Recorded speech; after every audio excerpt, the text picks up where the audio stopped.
When Liam moves into an old house on Hemlock Lane in Salem, Massachusetts, he thinks he's found his dream home.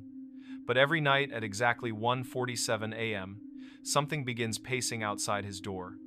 What starts as unexplained footsteps becomes an unrelenting nightmare tied to a long-forgotten tragedy. Hello everyone, welcome back. Tonight's story is a chilling one you'll want to stick around for. But before we begin, I want to know, where are you watching this from? And what time is it there right now? Drop it in the comments below. Alright, let's begin the story. The old house on Hemlock Lane had always felt like a different world, a relic of a time long past, nestled deep within the suburbs of Salem, Massachusetts. It was a place where history wasn't just in the books, but echoed in the floorboards and whispered in the wind that rustled through the ancient oak trees in the yard. For Liam, moving into this house had been a dream. A quiet, sprawling place with a fireplace and a library that smelled of old paper and leather. A perfect escape from the relentless hustle of city life. The first few weeks were idyllic. He spent his days painting the walls, replacing old fixtures, and trying to coax the garden back to life. The nights were calm, filled with the gentle hum of the refrigerator and the distant sound of crickets. That is, until the first night it happened. He was in his study, lost in a book, when a shiver ran down his spine. He glanced at the clock on his laptop. 1:46 a.m. A sudden, unexplained stillness fell over the house. The crickets outside went silent. The hum of the fridge faded into nothing.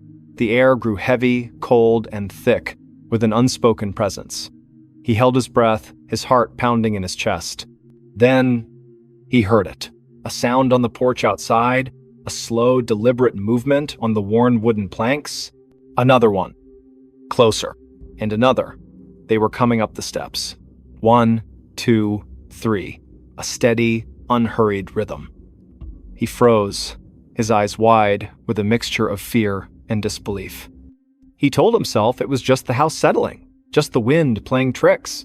But the sounds were too distinct, too heavy to be anything but a person. The steps reached the top of the porch. A pause. He could almost feel the presence just outside his front door. He held his breath, listening with every fiber of his being. The sounds began to move again. They were walking along the porch now, parallel to the front of the house. He could hear them passing the living room window. He imagined a dark figure, cloaked in shadow, pacing back and forth just a few feet away. The sound of the steps was unnerving. They were not fast, not a hurried escape. They were a slow, purposeful patrol, a sentinel on a beat. Then, the sound stopped, right outside his study window, the very window he was looking at. He squeezed his eyes shut, a plea to a silent God that this was all a dream. When he opened them, the window was still dark, reflecting his own terrified face. And then, he heard the faintest sound, a soft, gentle scratching, as if a fingernail were being dragged along the window pane. The scratching stopped. The silence that followed was even more terrifying than the sound. He didn't move for what felt like an eternity.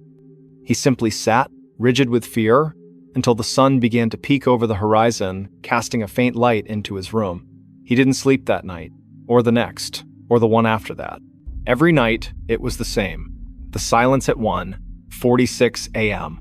The slow, deliberate sounds starting on the porch, the walk along the side of the house, the stop right outside his door, and the gentle, unnerving scratch. He began to anticipate it, his body tensing as the clock crept closer to the dreaded time. He started leaving the lights on, not just in his room, but throughout the entire house. He put a chair in front of the door, a flimsy, pathetic defense against something that felt more like a ghost than a person. He tried to reason it away. A prank? A local legend he hadn't heard about? He asked the neighbors. Old Mrs. Albright, who had lived on Hemlock Lane her entire life, just gave him a knowing, sad look. Some houses, they have memories, she'd said. And some memories, they never fade. The local police just laughed it off as a case of an overactive imagination. It's an old house, son. It's gonna make noises. But it wasn't just noise. He started to feel a presence, even when the sounds weren't there. A cold spot in the hallway, the faint scent of something like old earth and rain. The feeling of being watched from the dark corners of the rooms. He was losing his grip on reality. His friends from the city came to visit, and he was so on edge, he'd jump at every creak of the floorboards. They told him he needed a vacation, that he was stressed out. They didn't hear what he heard. They didn't feel the chill in the air when the clock neared 1:47 a.m. He became a prisoner in his own home. He'd spend his days trying to exhaust himself, hoping he would fall into a deep, dreamless sleep and not hear the approaching sounds. He'd run for miles, work in the garden until his hands were raw, and paint until his shoulders ached. But exhaustion was no match for dread. At 1:45 a.m., he'd find himself sitting on the floor, his back against the door, his breath coming in ragged gasps. He would close his eyes, clamp his hands over his ears, and wait for the silent approach. And wait for the pause. The dreadful, heavy pause. He started doing his own research. He went to the local library, poring over old microfiches and town records. He learned about the history of the house, about the families who had lived there. And then he found it. A small, almost forgotten article from a local newspaper dated back to the 1920s. A boy, a 10-year-old named Thomas, had vanished from the house. He'd gone to bed one night, and in the morning, his room was empty. No signs of a struggle, no forced entry, just gone. The article mentioned that the last person to see him was his older sister, who claimed she had heard his footsteps pacing back and forth on the porch outside his window late that night, just before he disappeared. She said they stopped, and then there was a faint scratch on the window, and then silence. The article ended with the case being unsolved, a local tragedy that had faded into the annals of forgotten history. Liam felt a cold dread settle in his stomach, a chill that had nothing to do with the temperature, the boy's room. But it was his study now. The very room where he first heard the sounds. He thought of Thomas, a young boy, pacing outside his window at night, perhaps looking for a way in or a way out. He couldn't stay anymore. The house, his dream house, had become a tomb. He called a real estate agent, put the place on the market, and made plans to move back to the city. He didn't care about the money, he just wanted to be free. He packed his belongings with a frenzied, desperate energy, tossing things into boxes without care. He had to be out before the next night. He had to be. The last box was packed. The car was loaded. He had the keys in his hand, ready to leave. He took one last look around the empty, cavernous house. He saw the peeling wallpaper, the stained floorboards, and the way the shadows clung to the corners. He felt a sudden wave of pity for Thomas, for the little boy who had been trapped here for so long. He felt a pang of guilt. Was he just going to leave Thomas here to wait for the next person? The thought was unsettling. He went to the study, the room that was the epicenter of his terror. He stood in the middle of the room, looking out the window, his reflection staring back at him. "I'm sorry, Thomas," he whispered into the silent room. "I'm so sorry." As he stood there, a sudden, cold breeze swept through the house, even though all the windows were shut. The scent of old earth and rain was stronger now. The grandfather clock in the hall began to chime, its ancient bell echoing through the empty space. 1. A pause. 2. Pause. 3. The chimes were impossibly slow. He didn't need to look at his watch to know the time. The final chime rang out. 1:46 a.m. He heard the first sound. He felt a sudden, inexplicable urge to do something, anything besides run. He felt a profound sadness for the little boy, a need to help. He walked to the window, his hand trembling, and gently rapped on the glass. Rap. He waited. The sounds outside stopped. The silence returned, a heavy, expectant quiet. He held his breath. Then he heard it, the sound of a single, slow movement. On the porch, just outside the front door. Another one. The sounds were not pacing anymore. They were receding, getting softer and softer, down the porch steps, back toward the yard. The sound was fading. The sound was gone. He waited in the silence, a new kind of silence, a different kind of quiet. He went to the front door, his hands still trembling, and looked out. The yard was still, the trees unmoving. He looked out at the street, empty. The moon cast a pale glow on the old house. For the first time in months, he felt no fear. He felt a peace. He returned to his car, got in, and drove away from Hemlock Lane, not once looking in the rearview mirror. He was free. He didn't know what had happened, what his small act of acknowledgement had done.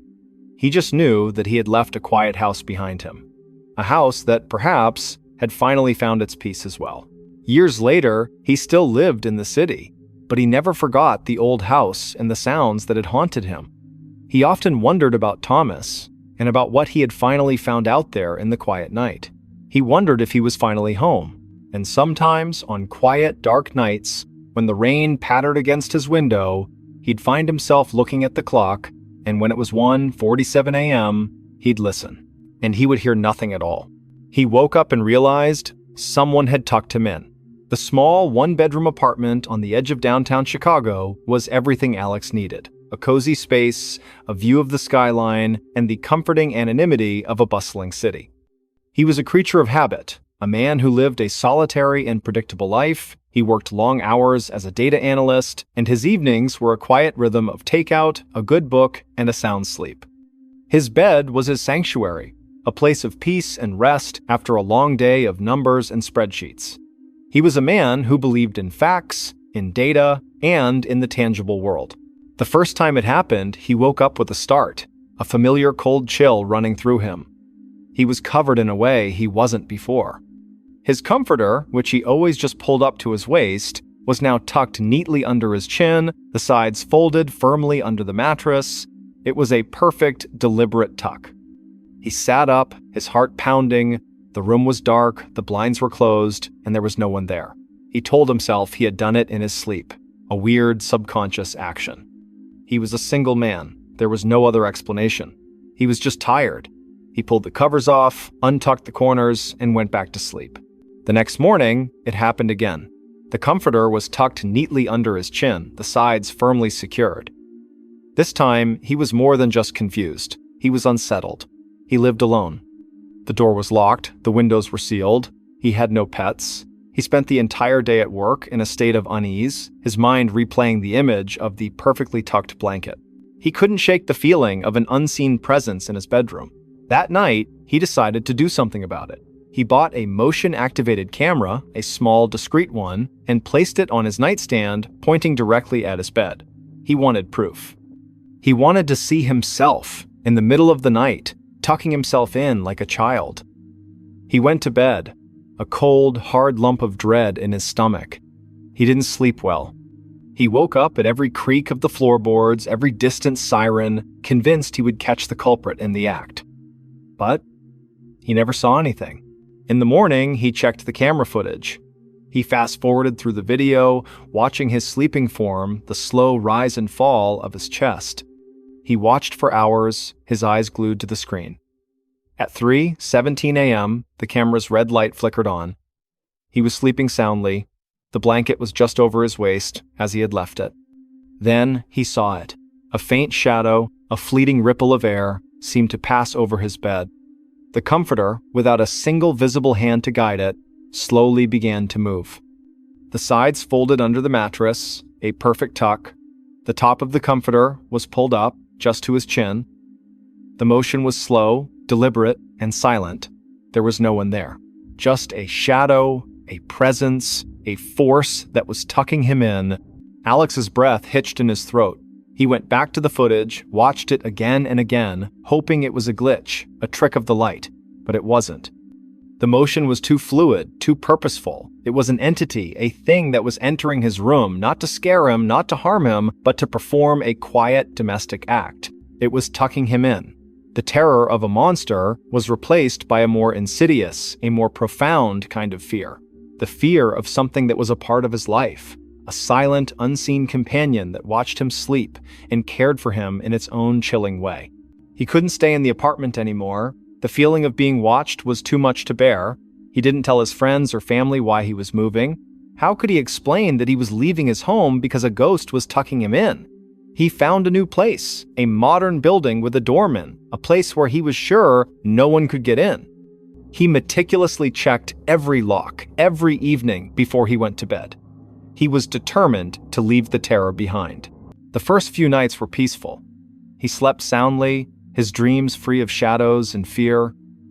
He started to believe it was over, that he had finally escaped whatever had haunted him. But then, one morning, he woke up and noticed something strange. A faint, almost imperceptible circular impression on his pillow, as if a head had been rested there. He dismissed it. A crease in the pillowcase. The next morning, it was there again. And the morning after that, it was a silent message. A new kind of tuck. He began to research the history of his old apartment building. He went to the city archives, poring over old documents and newspaper clippings. He found a story, a small, almost forgotten article from a local newspaper in the 1920s. A woman named Clara had lived in his old apartment. She was an elderly seamstress who lived alone. She was known for her kindness and her love of her small, cozy home. The article mentioned that she had died in her sleep, a peaceful death. The last person to see her had said that she had a strange habit of tucking in her guests even when they were asleep. She believed it was a way of showing care, a quiet, gentle act of love. Alex felt a cold dread so complete it was a physical weight. Clara, the seamstress who had lived in his apartment, she hadn't left. She was still there, in the quiet, empty space, performing her small act of care. She wasn't a monster. She was a ghost who had chosen him, a lonely ghost who was just trying to be a good host. The thought was somehow more terrifying than any demon or ghoul. The ghost of a lonely seamstress who wanted to be his friend. He couldn't go back to the old apartment. He had left her. He had abandoned her. Her simple, kind act of tucking him in. He felt a profound sense of guilt. He had feared her, run from her, when all she had wanted was to care for him. He sat in his new, modern apartment, a city of millions around him, and felt more alone than ever before. He thought of Clara, of the lonely ghost in the old apartment, still waiting, still watching. He decided to go back. He had to. He had to apologize. He had to let her know he wasn't afraid. He went to the old building, a key in his pocket that he had never returned. He went up the 3 flights of stairs, his heart pounding in his chest. He unlocked the door to his old apartment, and he walked in. The apartment was empty, cold, and quiet. He went to his old bedroom, the place where the tucking had happened. The room was just as he had left it, the bed stripped bare. He went to his old nightstand, the place where he had put the camera. He sat on the floor, his back against the wall, and he spoke. "I'm sorry, Clara," he whispered into the empty room. "I'm so sorry. I didn't understand." The air grew heavy. The scent of lavender, faint and old, filled the room. He felt a sudden, profound sense of peace. The cold was gone. The fear was gone. He felt a gentle, loving presence. He didn't know if she was there, but he knew she had heard him. He had finally given her the acknowledgement she had so desperately sought. He had apologized. He left the apartment, closing the door behind him, and he didn't look back. He felt a sense of closure, of peace. He had done the right thing. He had faced his fear, and he had found a kind of forgiveness. He was a man who had been haunted, and now he was a man who was free. He went back to his new apartment, to his new life, and for the first time in a very long time, he slept soundly. He was no longer afraid of the dark or of the quiet. He was no longer afraid of being alone. He had faced his greatest fear, and he had found a kind of love in it. But some things are not that simple. The next morning, he woke up with a start. The comforter was tucked neatly under his chin, the sides folded firmly under the mattress. It was a perfect, deliberate tuck. He sat up, his heart pounding. The room was dark, the blinds were closed, and there was no one there. He looked at the comforter, at the perfect, impossible tuck.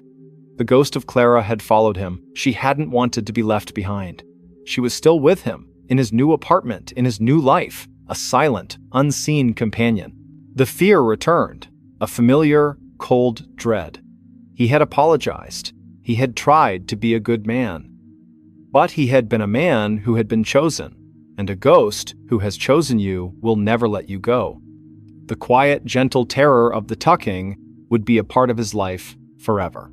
The tucking was a daily occurrence now. It became part of his routine. He would go to bed, leave his covers untucked, and in the morning, they would be perfectly folded. It was a constant, unsettling reminder of his unseen companion. He no longer felt fear, but a weary acceptance. It was a part of his life, a strange, impossible roommate. He would find other small signs of her presence. The faint scent of lavender when he walked into his bedroom, a single loose thread on his pillowcase, as if she were a seamstress still at work. He tried to live a normal life, but the secret of his nocturnal visitor was a heavy weight on his soul. He started to talk to her. He would lie in bed in the dark and whisper into the silence. He would tell her about his day, about his work, about the new coffee shop he had found. It was a strange, one-sided conversation, but he felt a sense of connection, a strange companionship with the ghost of a lonely seamstress. He wasn't just a man who was haunted. He was a man who was no longer alone. But the companionship was not without its own brand of terror. Sometimes he would wake up, and the blankets would not be tucked. Instead, they would be pulled down to his feet, and he would feel a cold, icy presence on his chest. It was a new kind of tuck, a new kind of terror. It was a warning, a reminder that she was not just a kind old woman, she was a ghost. And ghosts are not always kind.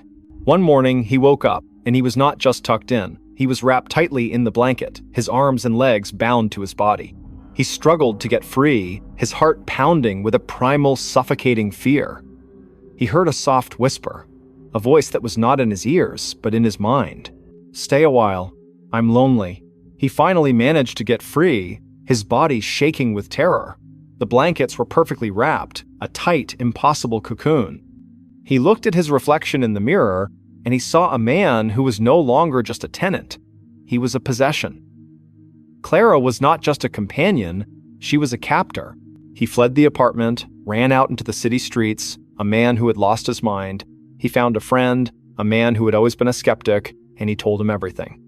The ghost, the tucking, the whispers. His friend listened, his face a mask of concern. He tried to be supportive, but the look in his eyes told a different story. He believed that his friend had gone crazy. Alex knew he couldn't go back. He couldn't go back to the apartment, to the woman who was trying to love him to death. He lived on the streets for a week, sleeping in parks and bus stations, a man with no home, no peace, no sanity. He was a fugitive from a ghost. One night, he was huddled in an alley, the cold Chicago wind biting at his skin. He felt a soft hand on his shoulder. He looked up, and he saw a woman. She was an old woman with a kind face and gentle eyes. She was holding a blanket. "You must be cold," she said, her voice soft and full of concern. She put the blanket around him, and gently, carefully, she tucked him in. He looked at her, and he saw a face that was both familiar and alien. It was the face of Clara. He tried to scream, but no sound came out. The woman smiled, a kind, loving smile. She sat down next to him, and she began to talk. She told him about her life, about her home, about her love for her work. She talked, and he listened. A man who was no longer alone, he was with his ghost. She had followed him, she had found him, she had never let him go. The tucking was not just a gesture of care, it was a shackle, a promise that he would be hers forever. The doorbell that only rang at 3:15 a.m. The house on Sycamore Street, in a quiet suburb of Denver, Colorado, was a perfect blend of modern comfort and classic charm. Its white picket fence, a meticulously manicured lawn, and a sleek gray exterior were a welcome sight for Julia, a successful software engineer. She had just bought the house, a single story with a sunroom that overlooked the mountains, and it was everything she had worked for.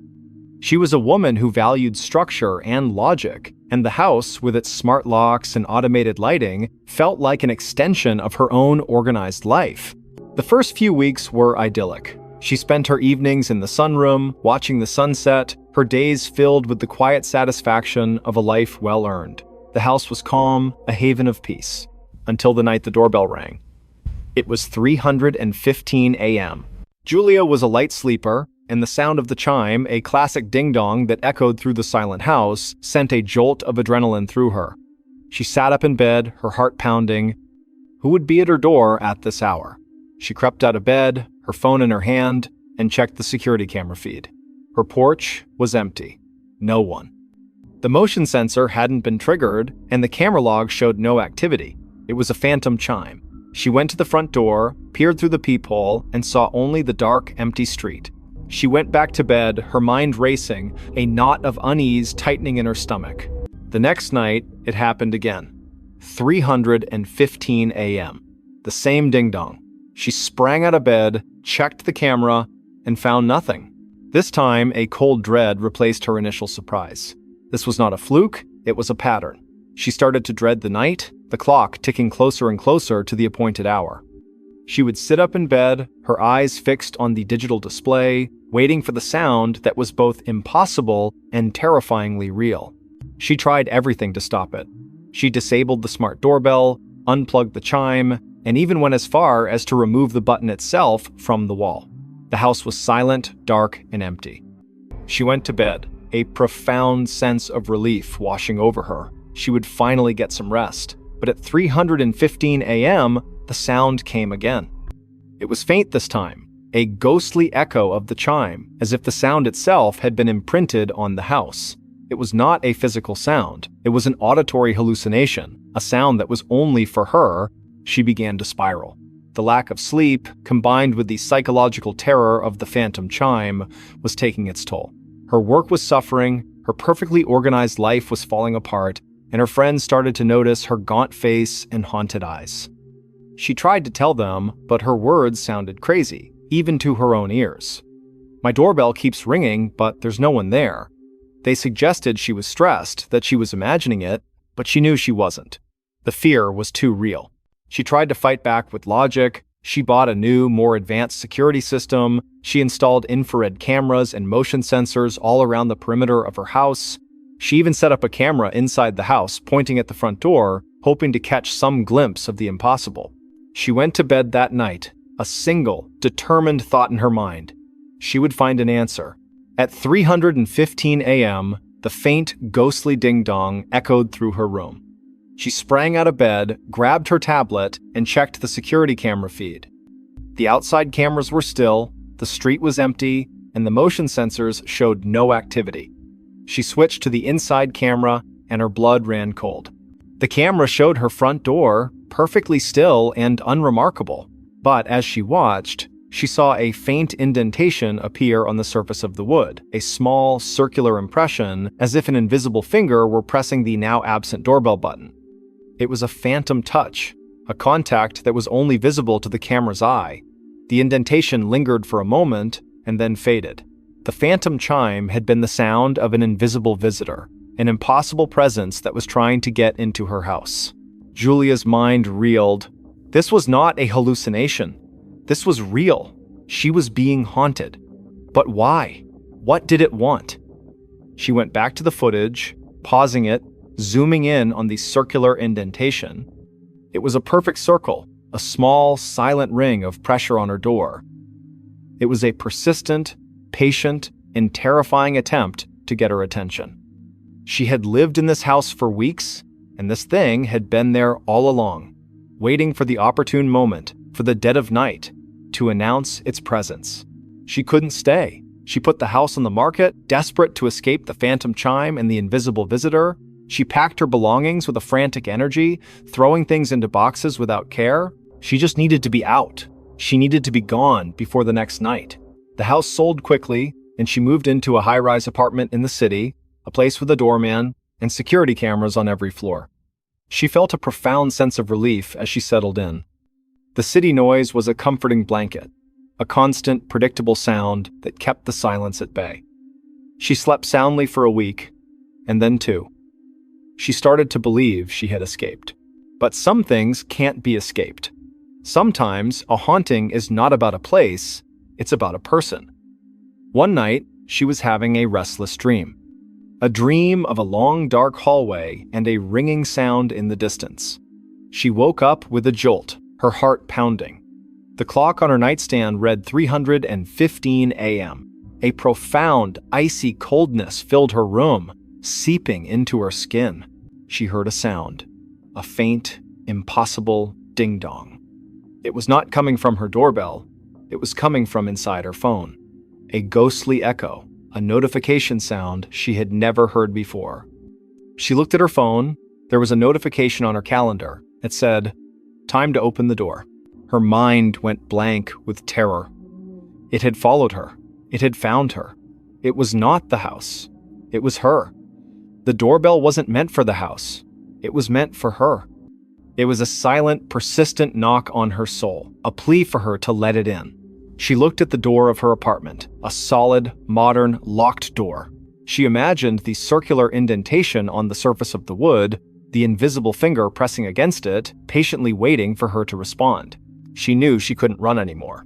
This wasn't a problem she could solve with technology or logic. This was something ancient, something that had found her for reasons she couldn't fathom. She had to face it. That night, she made a decision. She would open the door. She sat in a chair in her living room, her eyes fixed on the clock on her phone. She felt the coldness, the familiar dread. The clock ticked closer to 3:15 a.m.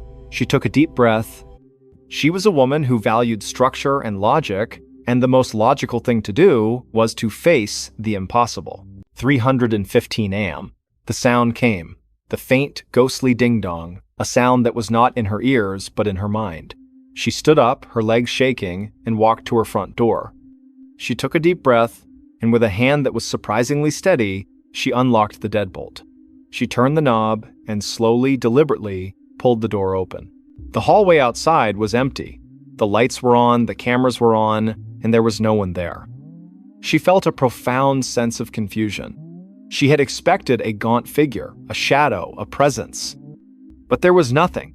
The doorbell didn't ring again. She stood there for a long moment, looking at the empty hallway. She closed the door, locked it, and went back to bed. She slept soundly for the first time in months. She had faced her fear, and it had vanished. She woke up the next morning, feeling a sense of peace and liberation she had never known. She thought about the phantom chime, about the ghost that had haunted her. It was over. She was free. But some things are not that simple. As she was getting ready for work, she noticed something strange on her left hand. On her ring finger, a small circular impression, a faint, ghostly bruise, as if an invisible ring had been pressed onto her skin. She tried to rub it off, but it wouldn't fade. It was a permanent mark, a silent souvenir of the night she had opened the door. She looked at her hand, and she felt a sudden, deep sense of understanding. It wasn't about a door. It was about a commitment. She had invited it in. She had accepted its presence. The doorbell was not a request to enter. It was a symbol of a promise. She had been chosen, and the phantom chime had been the sound of an unseen ceremony. She was now bound to the thing that had haunted her, a partner in a haunting she had no memory of. And sometimes, when she's alone and the city is quiet, she looks at her hand, at the faint, circular bruise, and she hears it, a soft, gentle knock. A knock that is not a chime, but a promise. A knock that has followed her and will continue to follow her for the rest of her life. She is not just a homeowner anymore. She is a bride to a ghost. And the phantom chime was the sound of her wedding bells. Why his bedroom window was always unlocked in the morning. The apartment on the third floor of a pre-war brownstone in Brooklyn was a classic New York City find. High ceilings, hardwood floors that groaned with every step, and large windows that looked out onto a quiet, tree-lined street. For Ethan, a young architect, it was a dream. He had moved there for the space and the light, a welcome change from the cramped studio he had occupied for years. He meticulously arranged his furniture, set up his drafting table by the window, and settled into a life of predictable, quiet solitude. The first strange occurrence was so subtle he almost missed it. He was a creature of habit, and his morning ritual never varied. He would wake up, get a cup of coffee, and then go to his bedroom window to look at the street below. One morning, as he opened the blinds, he noticed his window was unlocked. He distinctly remembered locking it the night before. He was a stickler for security, a habit ingrained from years of city living. He shook his head, thinking he must have been tired, and locked it again. It happened the next day, and the day after that. Every morning, without fail, the window would be unlocked. He started to take it more seriously. He would double-check the lock before getting into bed. He would even take a picture of it with his phone, the lock firmly in place, the brass bolt slid securely into the frame. In the morning, he would check the photo and then look at the window. The photo would show the window locked, the window would be unlocked. He couldn't explain it. He was a rational man, a man who believed in cause and effect. He considered every possibility. Was it a draft? A faulty lock? He took the lock apart, cleaned it, and reassembled it. It worked perfectly. He even installed a secondary lock, a simple latch, at the top of the window frame. He would lock both of them, and in the morning, both would be unlocked. It was a maddening, impossible reality. The feeling of dread began to seep into his life. He was no longer just annoyed, he was terrified. Someone or something was in his room every night. He couldn't shake the image of a gaunt, shadowy figure standing by his bed watching him sleep. He had no proof, no other evidence of an intrusion. The apartment was pristine in the morning. Nothing moved, nothing missing, just the open window. He bought a motion-activated camera, a small, discreet one that he placed on his dresser, pointing directly at the window. He was so nervous that night he barely slept, waking up at every creak of the floorboards. In the morning, he checked the camera. The video showed him getting into bed, the room falling silent. He fast-forwarded through the footage, watching himself sleeping peacefully. Then, at 2:47 a.m., he saw it. The camera's red light flickered on, the window was in the frame, and he saw, with a gut-wrenching certainty, the lock on the top latch slowly, silently slide out of place. A moment later, the main lock followed, the brass bolt retracting with an almost imperceptible click. The window itself did not move. It was as if an invisible hand had reached out and unlocked it. He watched, his heart pounding as the video continued. Nothing else happened. The room was still. The camera's light turned off and the video ended a few seconds later. Ethan's mind was a whirlwind of fear and disbelief. He had proof. There was a presence in his room, an entity that was not human that was unlocking his window every night. But why? What did it want? He looked at the video again, searching for any other sign, any other clue, but there was nothing. The room was a tableau of perfect silence and stillness. Just a window, unlocking itself. He couldn't stay in the apartment anymore. The feeling of being watched, of being vulnerable to an invisible intruder, was too much to bear. He called his landlord, told him he was breaking his lease, and began packing his belongings. He didn't tell his friends or family why. He didn't want to sound crazy. How could he explain that he was leaving his dream apartment because a ghost was unlocking his window? He found a new place, a modern high-rise in a different part of the city. The windows were new, made of reinforced glass, and the locks were mechanical marvels. He felt a sense of relief as he settled in, a feeling of security that he hadn't known in weeks. He meticulously checked every lock, every evening, before he went to bed. He was determined to leave the terror behind. The first week was peaceful. He slept soundly, his dreams free of shadows and fear. He started to believe it was over, that he had finally escaped whatever had haunted him. But then, one morning, he woke up and noticed something strange. A faint, almost imperceptible film of dust on his nightstand. He wiped it away, thinking nothing of it. The next morning, it was there again. And the morning after that, it was as if someone had run a single, ghostly finger over the surface of the wood. Then, he found something in his bed. A small, black feather. It was impossibly thin, almost like a piece of ash, and it was nestled in his sheets, right by his pillow. He picked it up, his hand trembling. It didn't look like any feather he had ever seen. It was a cold, alien object. He was losing his mind. He was trying to find a rational explanation for irrational events. He was back in the same cycle of fear, the same cycle of disbelief. He went to the old apartment. The window was locked, just as he had left it. He looked up at his old room, at the large, beautiful window, a window that had become a source of profound terror.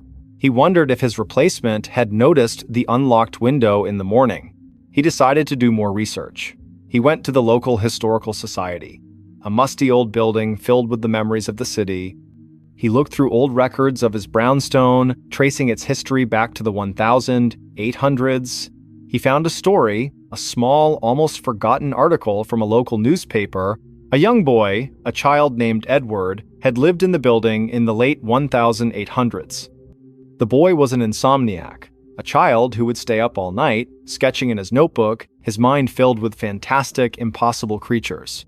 The boy had an obsession with the window. He would open it every night, regardless of the weather, and stare out into the darkness, claiming he was watching for something that was coming for him. The article ended abruptly, mentioning that the boy had died in his sleep, a sudden, unexplained illness. The last person to see him had said that he had insisted on his window being left unlocked, a plea that his parents had ignored. Leo felt a cold dread so complete it was a physical weight. The boy's room. It was his old bedroom. The boy had been looking for something, a creature from his drawings, and he had believed that leaving the window unlocked was his only hope. He had died and the window was locked. But what if the thing he was waiting for had finally come for him? And what if, in death, he was still waiting, still trying to open the window to let it in? He went home, his mind a feverish blur of fear and understanding. He looked at his modern, secure windows. He had left the old apartment, but the memory, the terror, the presence had followed him. He didn't sleep that night. He sat in a chair, watching the sunrise, a cold, hard knot of fear in his stomach. The next morning, he went to his bedroom, his heart pounding in his chest. He looked at the window. It was closed. He looked at the lock. It was locked. He felt a profound sense of relief. But then he saw it. A single, small, black feather on the windowsill. The same cold, impossible feather he had found in his bed. It wasn't just his old apartment that was haunted. He was. The entity, the thing Edward had been waiting for, had found him. It wasn't coming in through the window. It was already in. He called a locksmith, a friend of his who specialized in antique locks. He had a strange request. He wanted him to install an old, complicated, beautiful lock on his modern window. He wanted a lock that would be a challenge, a lock that would require skill and care to open. His friend, curious, asked him why. Leo just said he had a fascination with old mechanisms. The lock was installed. It was a beautiful piece of craftsmanship, a brass lock with a complex series of tumblers and bolts. It was a statement, a challenge to the invisible intruder. He went to bed that night, a single black feather on his bedside table, a silent promise. He wasn't going to run anymore. He woke up with a start. The clock on his nightstand read 2:47 a.m. He looked at the window. It was still locked. He looked at his nightstand. The feather was gone. He felt a deep, profound sense of terror. It was no longer a game of unlocking windows. It was a game of possession. The entity was in his home, in his life, and it was moving his things, taunting him. The terror was no longer a silent presence. It was an active force. He spent the next few months living in a constant state of fear. He would come home to find objects moved, his keys on a different hook, his books in a different order. He would find these small black feathers in the most impossible places, in his coffee mug, in his shoe, in his pocket. The entity was toying with him, making him question his sanity. He would find notes on his computer, notes he didn't write, notes that said, "I'm here." He couldn't take it anymore. He had to confront it. He was a rational man, but he was at the end of his rope. He would do the impossible. He would leave his window unlocked. He would invite it in. He would face it. That night, he went to his bedroom window, his hands shaking, and he unlocked the intricate brass lock. He did the same to the old-fashioned latch on the top. He left the window open, just a crack, a silent invitation. He got into bed, a cold, hard lump of dread in his stomach. He didn't close his eyes. He waited. He waited for the cold, the shadow, the presence. He waited for the feather to appear. He waited for what felt like an eternity. Nothing happened. The sun began to rise, casting a pale glow into his room. He was exhausted, but he had no fear. He looked at his window. It was still unlocked. He looked at his nightstand. There were no feathers. He felt a profound sense of confusion. Had it all been a dream? Had he gone crazy? He got out of bed, a new question in his mind. Not why was his window unlocked, but why was it no longer unlocked? He walked over to the window, his mind racing.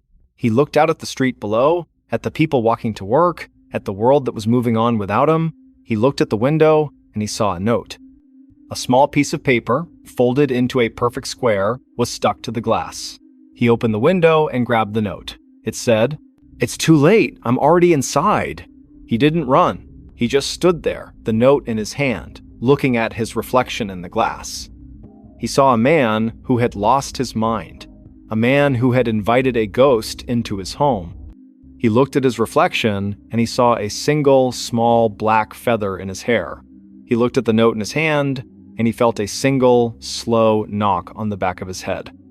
A knock that he knew was not the wind, not a neighbor, not the house settling. It was the last goodbye. It was the last time he would ever feel alone. At 2:33 a.m., the knock came from inside the walls.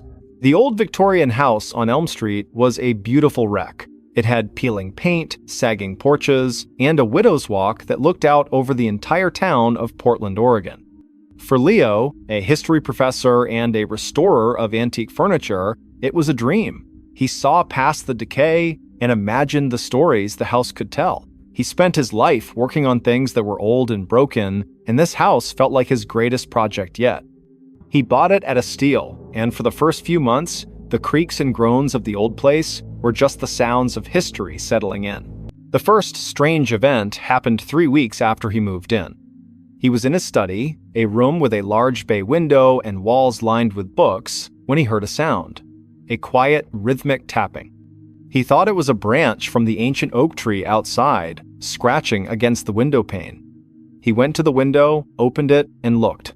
The tree was still, the tapping stopped, he shrugged it off as a house noise and went back to his desk. The next night, it was louder. He was in the kitchen making tea when the tapping began again. It seemed to be coming from the wall behind the stove. He pressed his ear against the cold plaster. The sound was faint, but clear. It was a single, gentle knock. Knock. Then, a pause. Knock. He pulled back, a cold shiver running down his spine. It was a human sound, not a settling beam or a scurrying animal. It was too deliberate, too rhythmic. He told himself it was a neighbor, a prank, or maybe a pipe. But the knocking was too precise, too isolated to be a plumbing issue. He walked around the kitchen, tapping on different spots on the wall, trying to find the source. The knocking didn't respond. It simply stopped. The pattern became terrifyingly predictable. Every night, at precisely 2:33 a.m., the knocking would start. Sometimes it was faint, a gentle whisper from within the walls. Other times it was so loud it sounded like someone was trying to break through. It was always a single knock, followed by a pause, and then another single knock. It was a quiet, relentless, unsettling rhythm. He started keeping a journal. He would write down the time the knocking started, the duration, and its intensity. He'd write about the feeling it gave him, a deep, visceral dread. He began to anticipate it, his body tensing as the clock ticked past 2:30 a.m. He'd sit up in bed, his heart pounding, his eyes fixed on the walls, waiting for the sound that would tell him he was not alone. He tried to reason with himself. He was a man of science, a man who dealt in facts and logic. He brought in a contractor, an old man named Bill, who had worked on houses in the area for decades. Bill went from room to room, tapping on the walls, checking for loose plaster or water damage. He found nothing. "Old houses just make noises, son," he'd said with a shrug. But the look in his eyes told a different story. It was a look of weary recognition, a look that said he had seen things he couldn't explain. Leo couldn't escape it. The knocking became his personal clock. He'd fall into a deep sleep, only to be jolted awake by a sudden, sharp rap from within the walls. He started spending his nights in the living room, in a chair in the middle of the floor, far away from any walls. But even there, he could hear it. The sound would travel through the floorboards, through the air, finding him no matter where he was. It was a sound meant for him.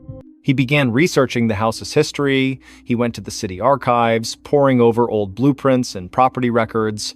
He found a strange note in the original deeds, a clause that mentioned a sealed-off room, a small 5-by-5-foot space between the pantry and the laundry room. It had been sealed up for reasons unknown, and the original owner had insisted it never be opened. The pantry and the laundry room, Leo's heart pounded in his chest. The knocking came from the wall that separated those two rooms. He felt a profound sense of dread. There was something in there, something that wanted out. He went to the laundry room, his flashlight in hand. He shined the light on the wall where the knocking was loudest. The wall was a seamless expanse of plaster. There were no cracks, no lines to indicate a hidden door, but as he ran his hand over the surface, he felt a faint, cold spot, a patch of wall that was colder than the rest. He pressed his ear against it. Nothing. The knocking would only come at 2:33 a.m. He waited for the clock to strike the appointed hour. He sat in the laundry room, his back against the opposite wall, his eyes fixed on the cold spot. He felt a deep sense of wrongness, of a hidden history screaming to be heard. The clock ticked closer.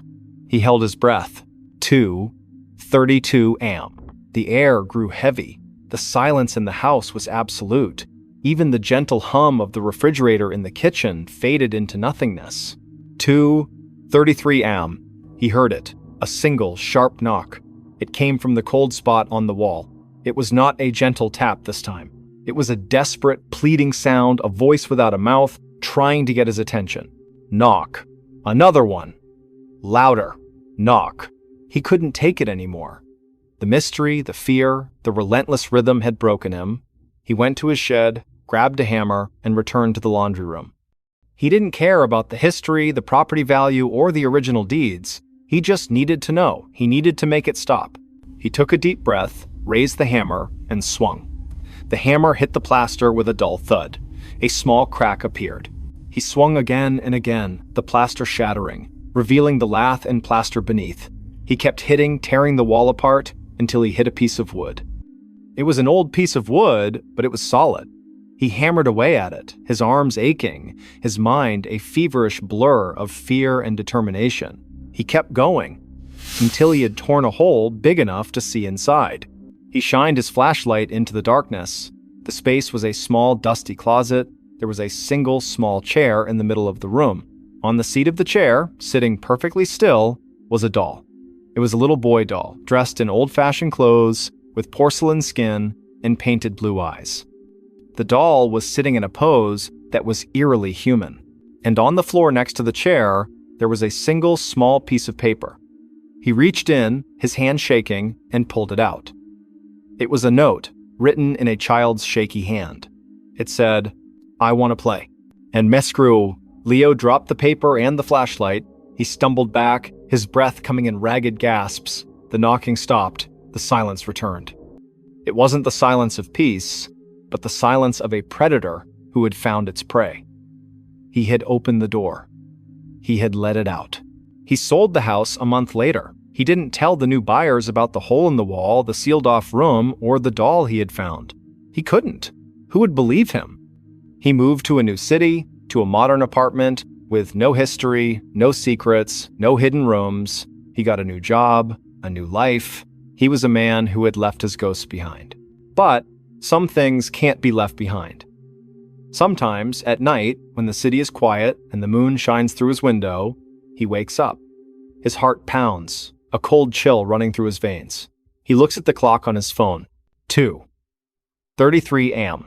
He looks at the wall of his new, modern, perfectly sealed apartment, and he waits, and he listens. And sometimes, just sometimes, he hears a single, gentle knock. A knock that he knows is not a pipe, not a neighbor, not the house settling. It is a knock that has followed him across a country, a knock that has found him in the quiet of the night, a knock that has come from inside the walls. And he knows with a terrifying certainty that he is not alone, and that he will never be. The quiet, relentless terror of the knocking continued to haunt him even in his new life. It was a mental tick, a phantom limb of fear that would never go away. He would wake up in a cold sweat, his heart hammering against his ribs, convinced he could hear it from the very core of his modern apartment building. His new life was a facade, a carefully constructed illusion of normalcy. He would go to work, talk to his colleagues, and eat dinner with new friends, but underneath it all, a part of him was always listening. He would find himself staring at blank walls, wondering if he could see the faintest of shadows moving behind the paint. He tried to fight back. He went to a therapist, a kind woman who listened to his story with a compassionate but skeptical ear. She suggested it was a manifestation of trauma, a psychological echo of the fear he had experienced. He went on medication, hoping to dull the edges of his anxiety. He tried meditation and mindfulness, anything to quiet the ceaseless, terrifying voice in his head. But the knocking was not in his head. It was a memory, a reality, a thing that had become a part of him. One night, he was out with friends. They were laughing, telling stories, and he felt a brief moment of freedom. He looked at his watch, 2:32 a.m. He felt the familiar rush of adrenaline, the icy chill. He excused himself, went to the bathroom, and splashed cold water on his face. He looked at his reflection in the mirror. His eyes were wide, and his face was gaunt, the face of a man who had not known a moment of true peace in months. He returned to the table, but he couldn't stop looking at his phone. 2:33 a.m. He felt the vibration first, a faint tremor, as if someone had just tapped the glass of his phone.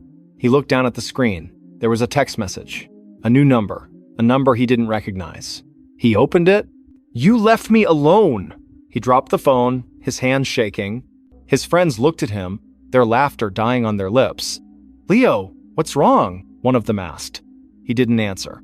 He just stared at the phone on the table, the terrible words glowing in the dim light of the restaurant. The knocking wasn't just in the walls. It was in the air, in the technology that connected him to the world. It had found a new way to reach him. He ran from the restaurant, ran through the dark streets of the city, the cold night air biting at his skin. He ran back to his apartment, slammed the door shut, and stood in the middle of his living room, his back against a wall. The knocking wasn't coming from the walls. It was coming from his phone, from the computer, from the television. It was in the very wiring of his modern life. It had spread. He spent the next few days in a state of terror. He didn't answer his phone. He turned off his computer. He unplugged every electronic device in his apartment. He was living in a self-imposed isolation, a desperate attempt to cut off the source of the terror. He ate cold food, and he read books by candlelight. He told himself it was just a prank, a sick joke by a friend who had found his journal. But he knew, with a certainty that chilled him to the bone, that it wasn't. One night, the power went out. The entire city block was plunged into a sudden, absolute darkness. Leo sat in his living room, a single candle casting a dancing shadow on the walls. He felt a profound, unnerving silence. No hum of the refrigerator, no light from the street lamps, just him and the darkness. He felt a moment of hope, a desperate, flimsy belief that this was it, that the power outage had finally severed the connection. 2:33 a.m. He heard it. A single, sharp knock. It wasn't coming from his phone, or his computer, or the walls. It was coming from the window. He looked at the window, the faint outline of a child's hand visible against the glass. The hand was tapping, a slow, deliberate rhythm. The glass was not just tapping, it was a single, sharp knock, the knock that had followed him. It wasn't in the walls, it wasn't in the electronics, it was in the world. It was a reality. He was no longer a restorer of old things. He was a curator of a nightmare. He had opened the door, and the thing behind the walls had come out. It had followed him, and it would continue to follow him. He realized that the note in the closet, "I want to play," wasn't just a threat. It was an invitation, and he had accepted it, and now the game would never end. She checked her phone footage and saw herself awake. The small apartment in Austin, Texas, was a testament to Amelia's love for order. Every book on the shelf was alphabetized, the throw pillows on the couch were always perfectly fluffed, and the kitchen counters were perpetually clear. Her life was a carefully curated sequence of events, a calm and predictable rhythm. She was a freelance graphic designer, and her days were spent in the quiet company of her monitor, a cup of green tea, and her dog, a sleepy beagle named Barnaby. Her nights were a different story. For the past few weeks, sleep had become her enemy. She would wake up in the middle of the night, a profound and unsettling chill running through her, with no memory of what had disturbed her. The first few times, she dismissed it. A bad dream, a strange noise from a neighbor, the natural restlessness of a person under a bit of stress, but it started to happen every night. Always around 3:00 a.m. She would sit up in bed, wide awake, her heart pounding, her mind a blank slate. The strange awakenings started to take their toll. She was perpetually exhausted, her focus at work was suffering, and the lines of her carefully ordered life were beginning to blur. Her friends joked that she needed a sleep mask and some lavender oil. Her doctor suggested a change in diet and more exercise. Nothing worked. The sense of profound unease persisted. a cold, sharp dread that would hit her the moment her eyes opened in the pre-dawn darkness. One morning, she woke up with an idea. It was born of desperation and a need for proof. She would record herself sleeping. It was a simple solution. She would set up her phone on a small tripod at the foot of her bed, start the video recording, and in the morning, she would have her answers. Maybe she snored. Maybe she thrashed around in her sleep. Maybe a neighbor's loud music was the culprit. Anything was better than the quiet, terrifying unknown. The first night, she set up the phone, pressed record, and climbed into bed, feeling a strange mixture of relief and foolishness. She fell asleep quickly, the exhaustion finally winning the battle. She woke up at 3:07 a.m., just a few minutes later than her usual time. The same icy dread washed over her. She got up, stopped the recording, and went back to sleep. Her mind filled with a faint sense of disappointment that she had woken up again. The next morning, with a cup of coffee in hand, she sat down at her desk to watch the video. She fast-forwarded through the footage, watching her sleeping form, seeing the steady rise and fall of her chest, Barnaby curled up at her feet. She skipped ahead to the 3:00 a.m. mark. She watched herself stir in her sleep, her body tensing, and then her eyes snapped open, just as she remembered. She sat up in bed, her face a mask of fear. She watched herself look around the room, her head slowly turning from side to side. Then, she saw something else on the screen, something she hadn't seen in the moment. In the background of the shot, just by the open closet door, a shadow seemed to deepen. It was an unnatural movement, a thickening of the darkness. It was slow and deliberate, like someone stepping out from the shadows. She froze, a cold shiver racing down her spine. The figure was gaunt, tall, and dressed in a long dark coat. Its hands were impossibly long, the fingers like spidery branches. It took a step out of the closet and stood there, motionless, watching her sleeping form. The Amelia on the screen was looking at it now. She saw her head turn, her gaze fixed on the closet. But she didn't scream. She didn't move. She just sat there, a blank, terrified expression on her face, watching the thing in the darkness. The figure in the coat raised one of its long arms, and slowly, gently, it waved. A single, slow motion, like a farewell. Then it simply faded into the darkness, the space where it had been returning to normal. Just as the figure vanished, the Amelia on the screen shuddered, and her eyes, now filled with tears, looked down at her lap. A few seconds later, she reached for her phone, and the video ended. Amelia's mind was reeling. This was not a nightmare. This was real. She was not waking up on her own. Something was waking her up. Something that was waiting in her closet, watching her. She didn't know what it was. She didn't want to. She went back to the footage, pausing it, zooming in. The image was grainy, but the features were undeniable. The gaunt face, the impossibly long limbs, the dark coat. It was a thing of nightmares, come to life in her quiet, orderly apartment. She tried to rationalize it. A glitch in the camera? A trick of the light? But the movement was too fluid, too purposeful. It waved at her. She watched the motion again and again, her stomach churning with nausea and dread. She called a friend, but her words sounded crazy, even to her own ears. "I saw a monster on my phone," she said, her voice cracking. Her friend tried to be supportive, but she could hear the confusion and concern in her tone. She spent the next few days in a fog of fear. She couldn't sleep, she couldn't work. The fear was a constant, heavy presence. She went to the police.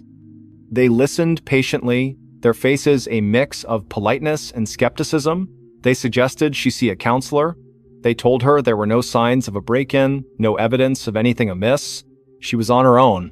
She decided to try the video again. She knew it was a terrible idea, but the need for answers was a powerful and dangerous force. She was a woman who needed to understand, to organize, to label. The unknown was her greatest fear. She set up the phone again, her hands shaking, and got into bed, leaving a small lamp on this time. She couldn't bear to be in total darkness. She fell into a fitful sleep, her dreams a chaotic jumble of shadowy figures and long, spidery hands. She woke up, as always, at 3:00 a.m. Her eyes opened, and she felt the now familiar chill. She looked at the closet door. It was closed. She felt a brief moment of relief. Then she heard it. A soft, rhythmic tapping. It was coming from inside her closet. A slow, gentle tapping, as if something were drumming its fingers on the back of the door.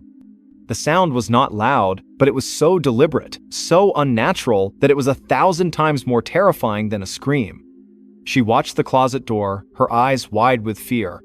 The tapping stopped. Then she heard a faint, scratching sound. It was coming from the floor, just beneath the door.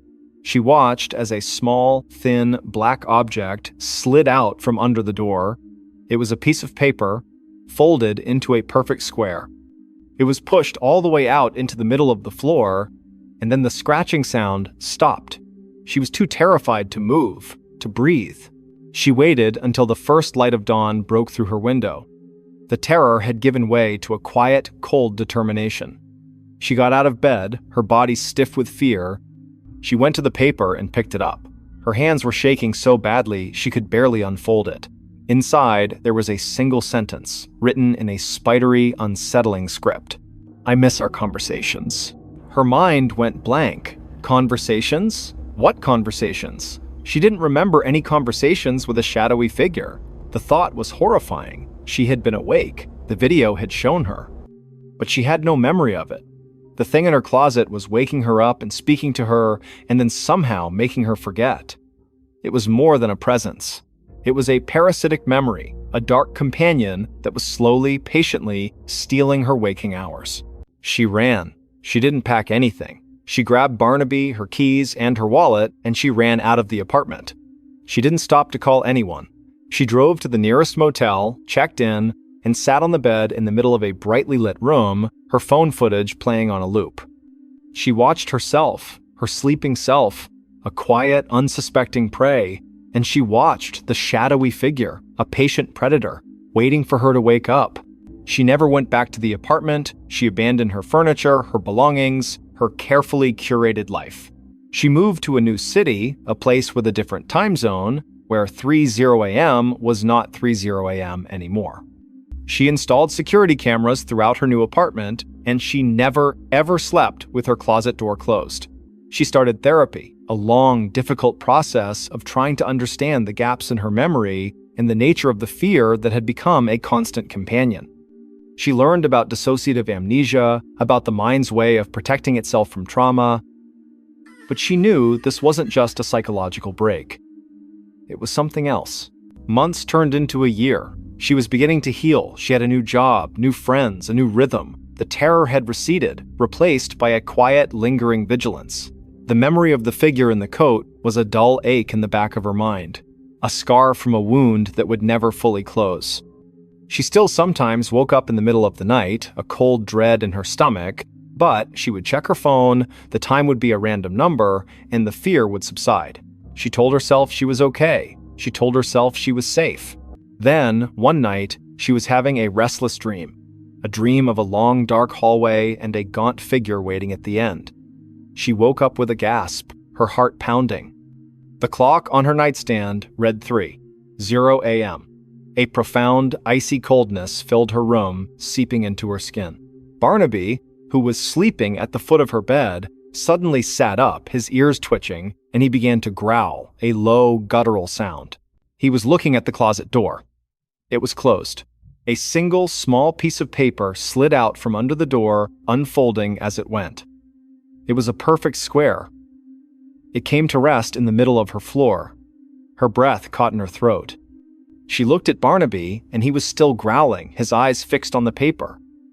She was terrified, but a new feeling, a feeling she hadn't known before, was rising within her. It was a cold, quiet anger. This thing had stolen her peace, her home, her memories. It had chased her across states. She wasn't going to run anymore. She got out of bed, her legs trembling, but her resolve firm. She walked over to the paper, and with a hand that was surprisingly steady, she picked it up. She unfolded it and read the words, written in that same spidery, unsettling script. "You can't outrun me." She looked at the closet door. "I know," she whispered into the darkness, her voice filled with a strange new power. She crumpled the paper in her hand and threw it in the trash. She went back to her bed and lay down, her heart still pounding, but the fear was different now. It was no longer a terror that paralyzed her. It was a challenge. She had been a victim for too long. She had been running. But what would happen if she stood still? She didn't know. But she was finally willing to find out. She would stay in this apartment. She would find out what this thing was, what it wanted,